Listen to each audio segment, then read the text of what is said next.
তিনি এই ব্যাপারে কিছু সরকার বলতে এখনও তারা নীরব আছেন। আমরা আমাদের বক্তব্যগুলোই জনসম্মুখে প্রকাশ করছি এবং পরবর্তী পর্যায়ে কী পদক্ষেপ হবে তার জন্য আপনাদেরকে অপেক্ষা করতে হবে।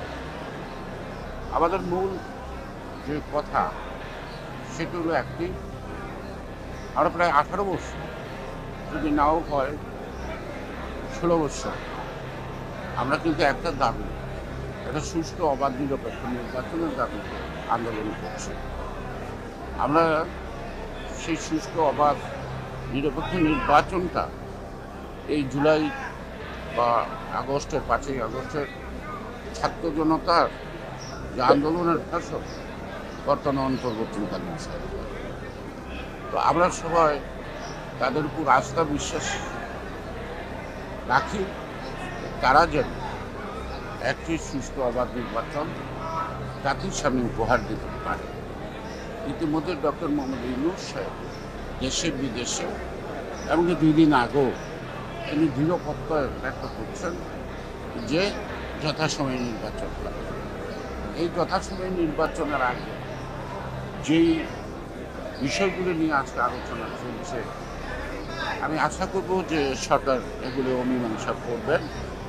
অর্থাৎ জাতির সাথে এই 7 জন কমিশনার যে প্রতারণা করছে বা ধোঁকা দেওয়ার চেষ্টা করছে, বোকা বানানোর চেষ্টা করছে, এটা সাধারণ মানুষও বুঝছে।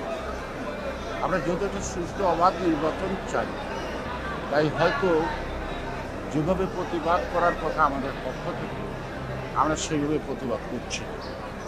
কারণ আমরা যদি প্রতিবাদ করি বা আমরা যদি মাঠে নামি তাতে সরকার টিকে থাকবে কিনা সন্দেহ। আর সরকার যদি টিকে না থাকে তো বাংলাদেশের নির্বাচন অনিশ্চিত হবে, আরও অনেক কিছু আসতে পারে।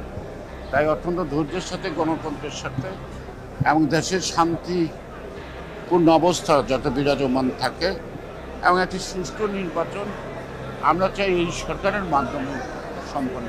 তো আইনশৃঙ্খলা বাহিনীর মধ্যে তো শুধু পুলিশ নয়, তার সাথে কালকে যা দেখছেন আপনারা 3 বাহিনীর প্রধান